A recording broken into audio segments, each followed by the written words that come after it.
All right, good morning, good afternoon, good evening. What's up, everybody? It's your boy David Harper with another Life at Basketball. And this conversation right here, this topic I'm about to talk about, it's up for debate every day, all day. In barbershops, hair salons, church, wherever you go, somebody has an opinion on this. Who's better between Michael Jordan and LeBron James? LeBron James or Michael Jordan? Who's the GOAT? Which one's the GOAT? Do they share the GOAT crown?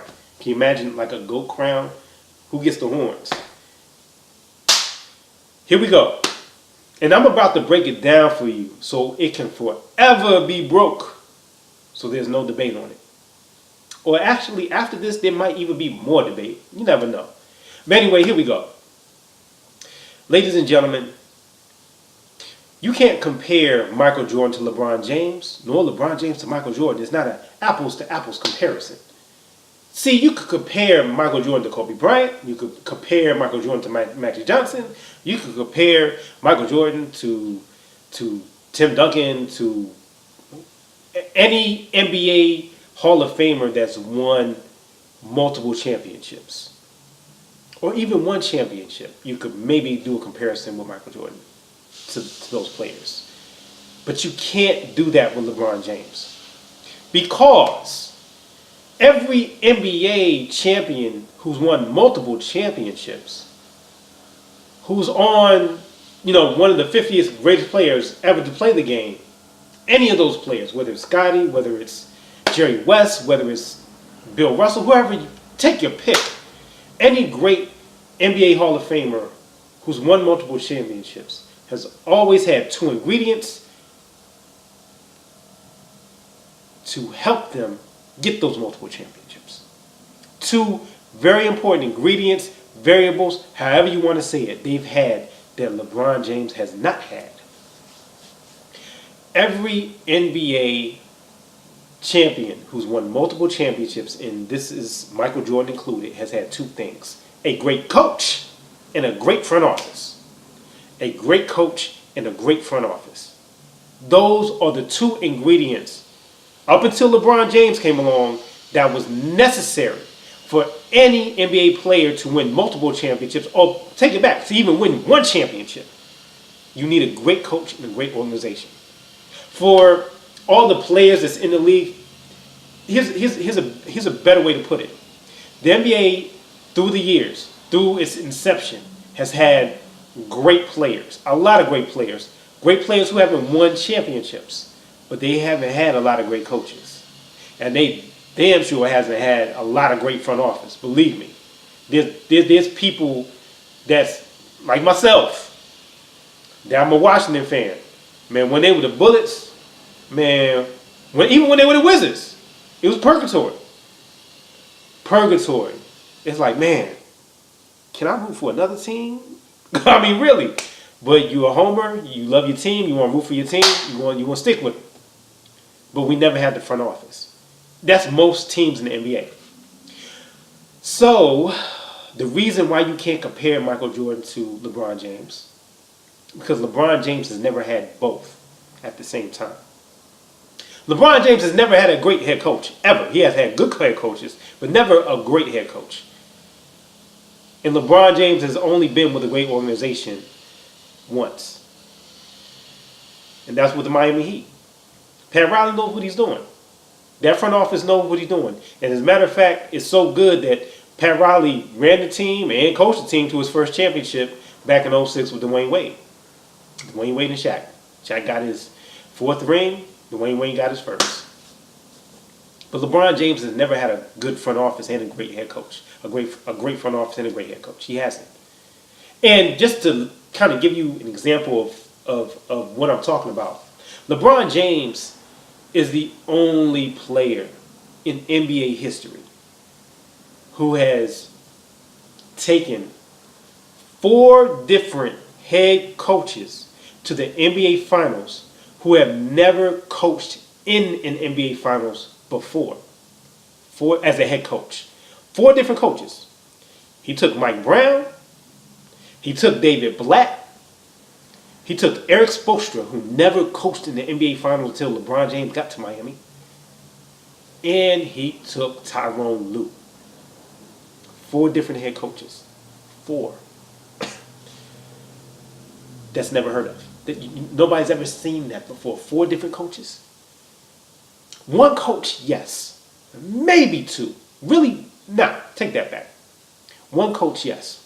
Because generally, if a coach makes it to the NBA Finals, they, sometimes they do it again.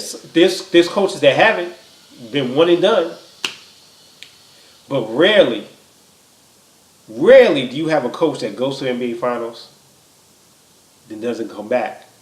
But then that same player takes another coach. Then that same player takes another coach. That doesn't happen. Michael Jordan only took Phil Jackson.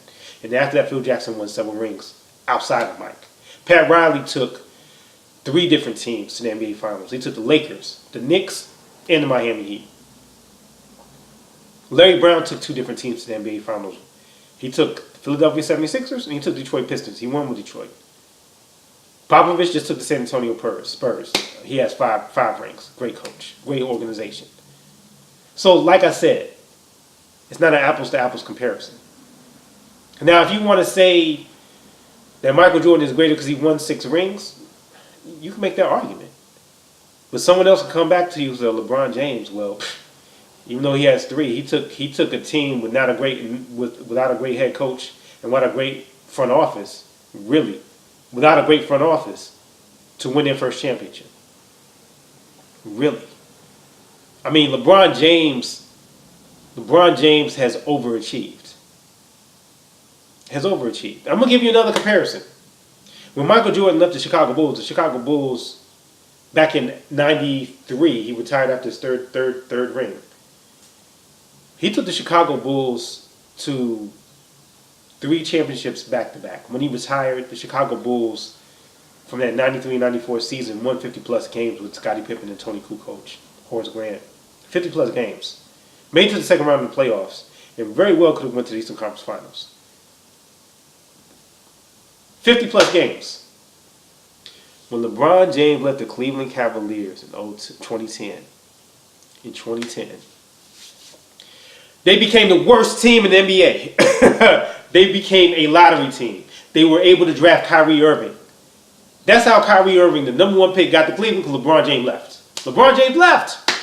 And they became the number 1 seed. They got the number 1 pick. So a team that was a playoff team, a team that fought for an NBA championship, they didn't go to the Eastern Conference Finals that year, I believe. I think they got knocked out in the second round to Boston. Boston played it was Boston. Yeah, Boston played LA. LA beat Boston.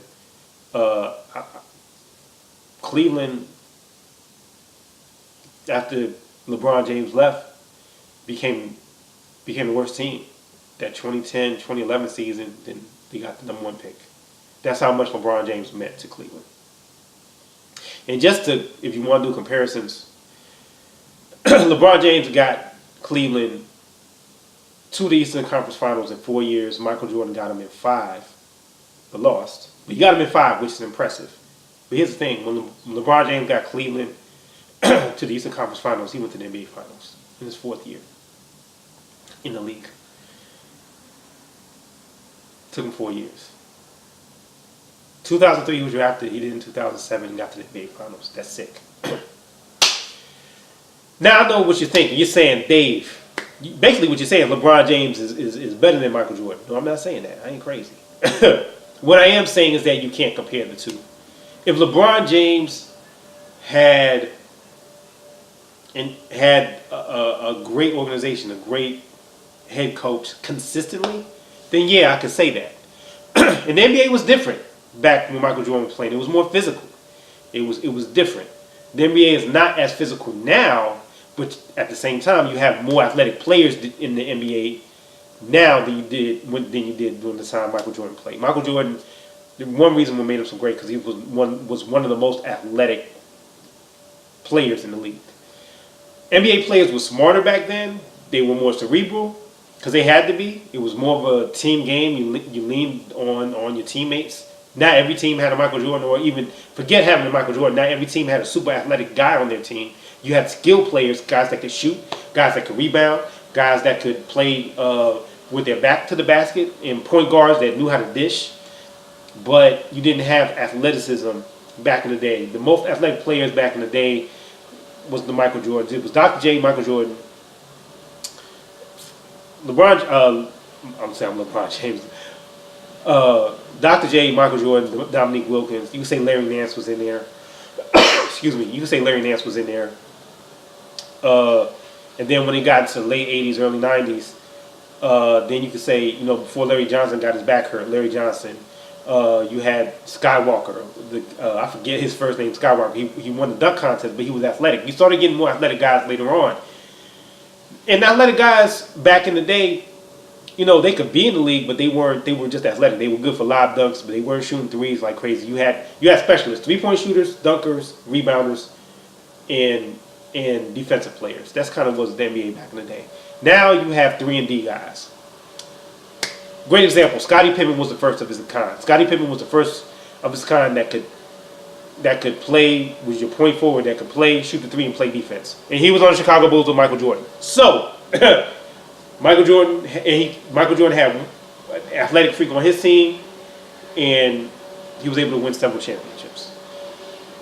LeBron didn't have that. So, again, no comparison. You can't compare. You can't do it. And anybody say they can't is lying.